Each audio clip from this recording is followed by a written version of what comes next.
And guys, alis na si Mama kaya gumagayak sila dun ni Kyle, tinutulungan ni Kyle. Actually si Mama, hinatid na namin sa airport at ang sabi ni Kuya dun Maka-cancel. tita, malakas yung pakiramdam ko na maka-cancel yung flight mo. Bye-bye. Paano paalam na? Wala ka tita, may third time. Bye. Alis na ulit yung nanay natin So and guys, alis na si Mama kaya gumagayak sila dun ni Kyle, tinutulungan ni Kyle. Babalik na ulit ng ibang bansa si Mama. Actually, nung papunta pa lang naman si Mama dito, nung nagbabalak pa lang umuwi, nung uuwi siya dito, alam naman din namin na aalis din si Mama. Kumbaga, Wala pang plano mag-stay. umuwi lang siya para sa birthday ni Lolo. Birthday din namin. Kaya ayun, nung umuwi siya, sobrang saya niya. Tsaka sobrang thank you din kay Tita Beth kasi siya yung laging kasama ni Mama. Gumala. Kumbaga, simula ng pagdating ni Mama dito, puro sila gala. Tinatanong, Tita, ano gusto mo? Bilhin natin, kung kaya. Actually, si Mama, hinatid na namin sa airport nung nakaraan lang. Meron siyang vlog, ayan. Yung vlog niya na yan is nagpapaalam na siya sa amin, kila Kuya. At ang sabi ni Kuya dun Maka-cancel. Tita, malakas yung pakiramdam ko na maka-cancel yung flight mo. Hanggang sa pagdating namin ng airport, hinintay namin doon. Nagulat kami, tumawag si Mama, sabi niya, akala namin na, sige na, mauna na kayo, alis na kami. Hinintay kasi natin siya makalis. Hinintay namin makaalis, makasakay. Ngayon, tumawag siya, sabi niya, punta kayo dito, cancel yung flight ko. Kaya masaya kami. Nag-Paris pa kami nung umaga. Madami din kami guminawa bago kami umuwi dito. Ngayon, pagdating namin dito, nagkaroon na naman silang lakad ni Tita. Kumain sila ng family. Kaya sobrang naging masaya din yung bakasyon ni Mama dito. At ayun, extended.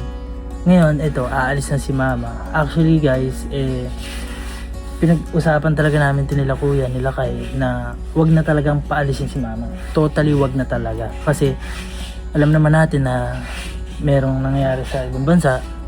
Ngayon, sobrang delikado. Sobrang hirap. Andun ka nga. Yung mga isip naman namin dito, hindi kami mapapakali kung baka mamaya. Wag naman sana, pero hindi mawawala sa isip namin na baka kung ano na nangyari kay Mama dun.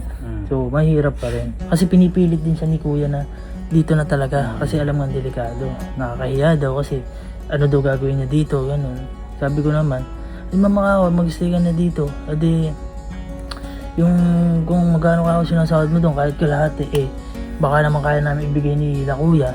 Para ako at least, meron ko rin income, kahit papano.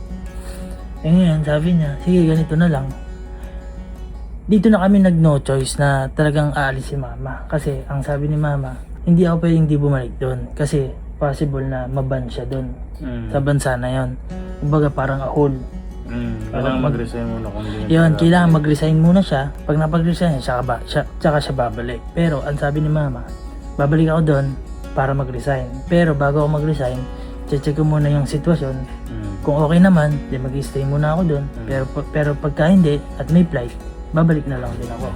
Para kasi nga yan boy, parang sa mga matatanda na din na kunyari sabihin natin si Tita Beth. Hanggang ngayon pumapasok pa rin si Sen. Oo. Kumbaga Kasi boy, pag inalis mo sa kanila yan, parang lulungkot sila, sila. baka humina sila kasi yun yung kasanayan nilang ginagawa.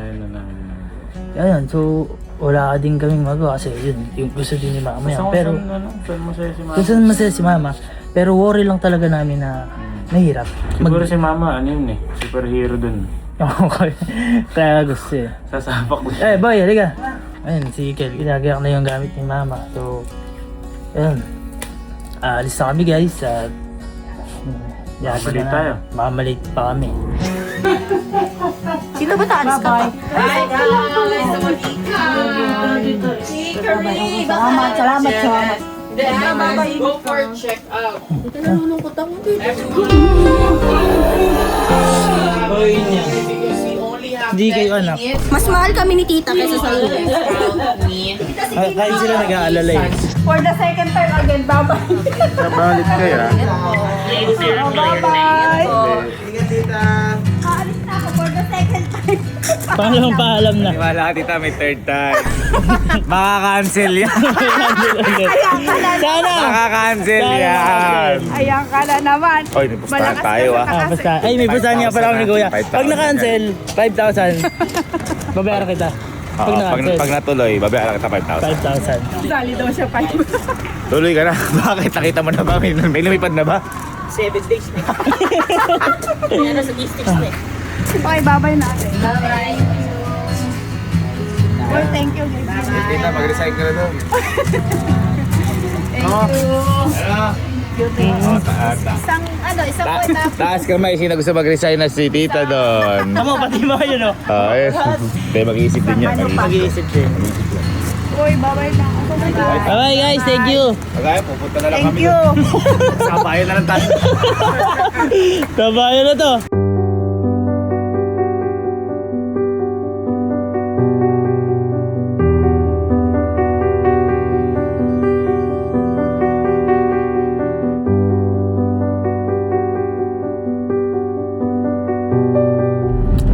Basta, usapan natin ha. Pupunta ka doon para mag-resign. Pero check mo muna. Ayun, sabi nga ni Kuya, ni Kuya Gavin, pag-iisipan pa ni Mama. Basta pag hindi okay yung sitwasyon, pag may flight agad, balik ka agad dito. Kami na bahala sa'yo.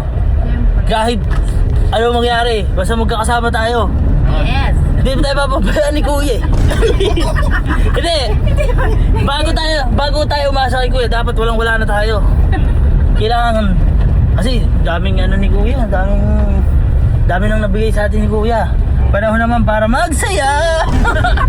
Hindi aside na guys, panahon na para kami naman ang mag-ano kay Mama. Pero basta yun. Pagka hindi okay, titingnan mo na yung sitwasyon. Pagka hindi okay, uwi ka na, dito na tayo. Medyo mahirap pa tayo eh. Mahirap pa kami guys eh. Basta, sabi sa'yo ba, yung sahod mo doon, kalahati. Hindi naman pagod, hindi pagod. Hindi pagod. At least, Kung ano gusto ko sa buhay? at least safe ka. Di ba? At wala tayong kung ano-anong iniisip na habang nandun ka. So, ayun. Ano siya ba? Para si Lord. Let's go. Tsaka isa pa po pala, kaya po namin pinayagan si Mama na bumalik doon para tingnan sitwasyon tsaka para mag-resign. Merong mga kasamahan si Mama na nakabalik na doon. Di ba Ma? Tsaka may mga kaibigan si Mama sa condo. May mga kasama si Mama sa condo na nakastay ngayon doon sa apartment. So kasi kung wala kaming balita doon na okay ba doon o ano, hindi naman namin papabalikin si Mama kasi kung magkaroon ng record si Mama doon. Tsaka ano boy, may time na mabalik na si Mama, di natin siya pinabalik. Oo, yun nga yung isa. May time na may time na babalik na si Mama. Sabi mo na wag. Flight ako ng 21. Yun, may flight yung Mama ng 21. Pero iba pa yung na-cancel. Kaya nagbayad tayo bago ticket. Kaya nagbayad po kami ng another ticket na Ang na 50k yun. yun guys, 50k. So hindi talaga biro. Kaya pinag-isipan din namin nila Kuya. O di ba? O di sana yung 50k na yun, isang buwan mo na yung binigay namin sa'yo. Yowa, nakukot. Yeah, nakakabigla din mga gastos eh. Pero, ayun, basta safe ang aming lalabs. Yes, thank you Lord.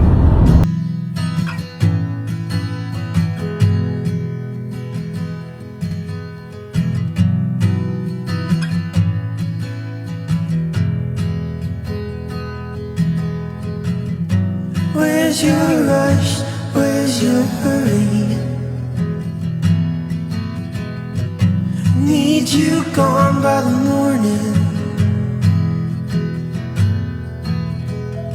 So here's your sign, here's your urgency. Leave me behind like an emergency. If you're gonna go, I need you to go. Mamaya pa nga pala to magpa-flight 5. So, at least habang nag-flight mo. Hindi pa ito kumakain. Bigyan akong pera. Kumakain. Ako din. Kakain tayo, siyempre. Okay na, ingat. Ay ma, Pwedeng magkita pa tayo mamaya. Kita-kita pa tayo mamaya o talaga pa-plate na si mama. Hindi ka masama? Tama, kakain lang. Kain lang. Tara, sa parking muna tayo. Maghintay muna tayo doon hanggang sa tumawag siya sa atin. Okay guys, so dito tayo sa parking. Ikot si mama. Sabi niya, waiting area na ako.